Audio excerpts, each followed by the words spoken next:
All right, it's a beautiful morning, and we are here in the studio working with literature. I can't barely say it. Lithic literature. Uh, I've never been very good at language. I apologize.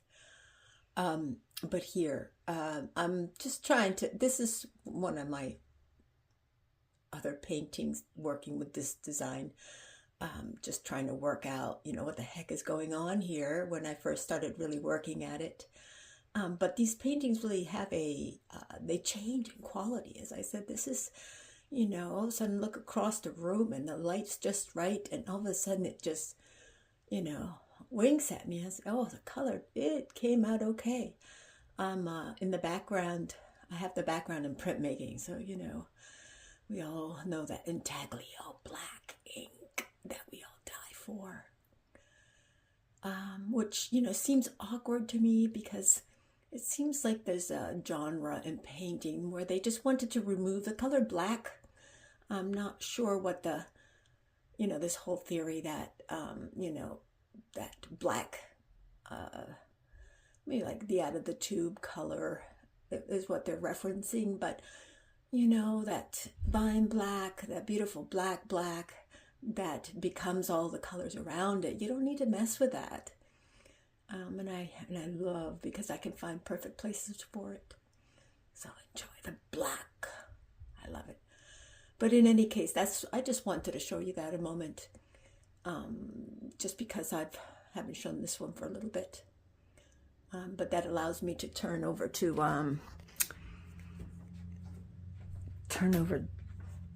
back to this one a little bit. And the one we were just looking at, that one back there, which seems to really want to glow in this morning light, was me trying to resolve this bottom area, which in actuality, when I painted it, let me hold on. You can help me enjoy the scenery. Okay, I lost you there for a second. But anyway, when I actually did the painting the first time, when I oriented myself in this manner, although I moved the panels around, as I said, these are two panels. I moved the panels around different ways as I painted, turned them upside down. I always flip my work to make sure I'm not, it really helps against the problem of distortion. When you flip your work upside down, allows you to pick up on distortions because your brain gets lazy a little bit. So when you flip it, your brain goes, oh my God, did I do that? So, I was a little concerned about this area down here. It felt unresolved. It wasn't so much technical issues. I mean, it wasn't so much, I stopped it due to the fact that I just didn't want to put any more layers on that surface. I did sand it a lot, but I had put a layer of gold. It's a very expensive medium of gold that I used in intaglio printing that used to leave me a very nice gold, almost like beautiful surfaces. And I used to mix it with medium and use it in my paintings because I'm trained as an oil painter, but this is acrylic. Now, before I painted this, I had some gold in here from that because I was working in oil, but I've flipped into acrylic since then because I just don't want to handle the fumes anymore. But I sanded it really, really, really, really well. I mean, I really went out of my way to sand them and try to prepare it so much. But I did put a little acrylic over that, but not a heavy layer. But that also caused me to be very curious to, what else was going on there. So that's when I did this piece over here, which, as I say, I don't know if I'm repeating myself because I'm not sure where I cut you off before. It's just shining in this light today, and that's the quality of this work, is the way it changes in the light from, one moment to the next. You never know when it's gonna, turn the page on you. It's turning the page now for us. Now, then we go back to here, and as I say, this was a resolving this issue, but this is beautiful. But I do love it flipped the other way. I'm just fascinated that that the beauty of the way that these panels can be moved around without a problem. I mean, this is beyond pareidolia. It's a design that is so well thought out. It's fantastic. And it is for humans and by humans. It's a beauty. So what was the thing that I wanted to move on to? But I don't know, it was better put the other way. In any case, I'll put it back because there were some things that I wanted to, as I say, these are just very light panels that I can easily shift. Even while I'm painting, I shift these a lot, because there's other things happening that I want to pay attention to. But for some reason, I'm just liking this arrangement right here. And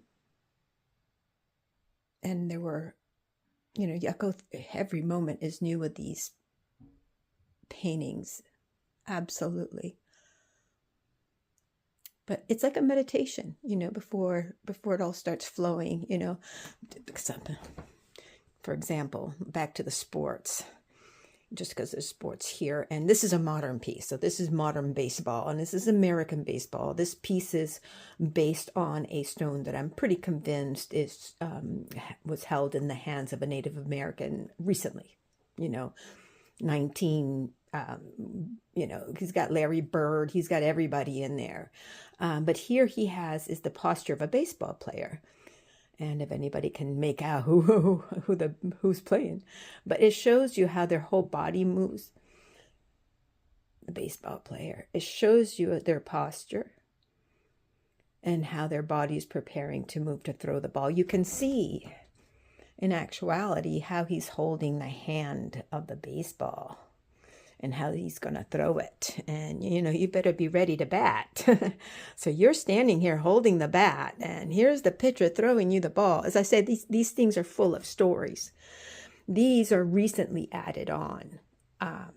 I try to look past those, even though they, hey, look at us. I get it. I see you. But there's some deeper stories here that are older other than the baseball player. And if you look here at this piece here, what I'm finding time and time again is reference to amputations due to, what they have here is often like a alligator bite, or, the alligator is definitely a common story, but it has damaged the hand of a lovely lady. And, there's help on the way, because they show you the best way to where to cut the bone, how to, hold on to the muscle, tie the ligaments up, to create a scenario to best add.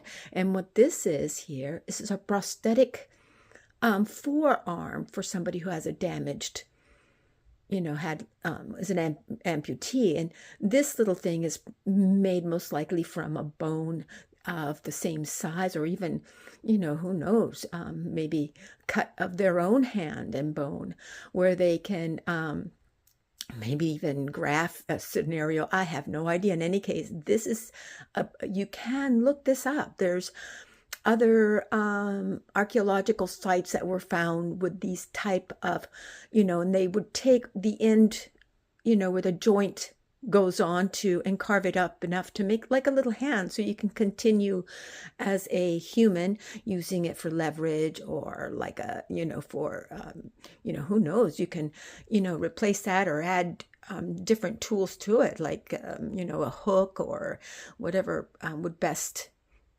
whatever tool would best help you for whatever task you were, dealing with. But here also they add a possibility for a peg leg. They always, the reference to medical procedures and, how they, to do these things are something that it continues even into today's renditions.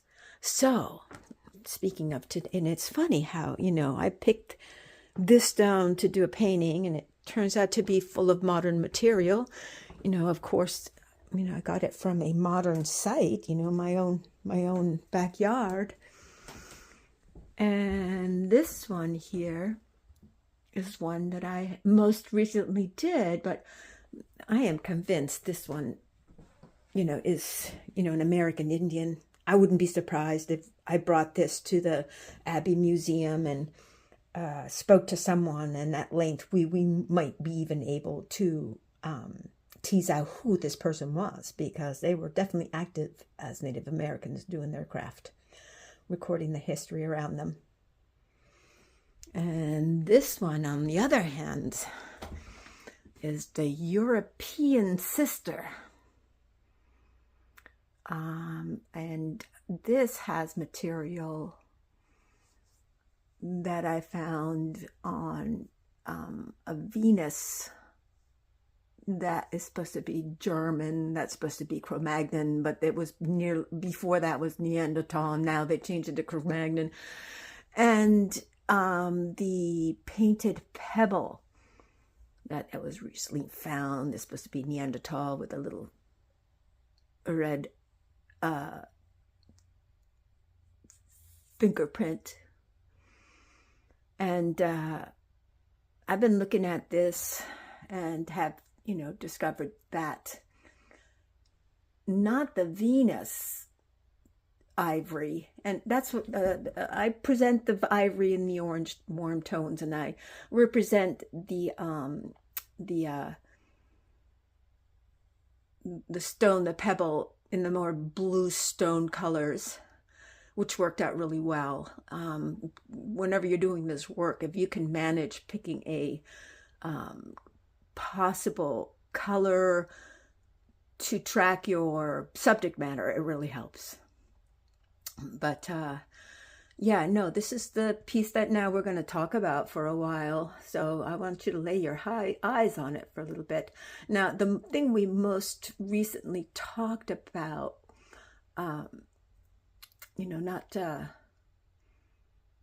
was the pelican. So I will give you a little while to follow the pelican. Now, this is from, from across the Atlantic. And let's see what we have here. Do you see our pelican again? Now, remember, the brown pelican has that wonderful little curly Q that pops up. You could always find him there. But, he has, his beak coming down. And you know how when he starts picking up water, sometimes he opens up his beak and cleans it out, I guess, and, gets all, blows it in the wind. But you have the pelican effect here, too. So if the pelican is there, then you're thinking, where's that beautiful belly? And maybe we can talk about C-sections again. Although the blue areas are the ones that carry modern stuff. And this is the part where, I am eager to find a piece that doesn't have the modern, veil on it. It's almost like a veil of, what was I calling it? That Pulp Fiction, the veil of Pulp Fiction, because a lot of the stuff that is on there, that comes from this more, stuff like Alice in Wonderland, or the mystery of Jack the Ripper, or, you have your hand here. I mean, tell me you can't thumb 1, 2, 3, 4 fingers. Let me do it. It's like saying hello. Hey, hi. There it is. There's a hand.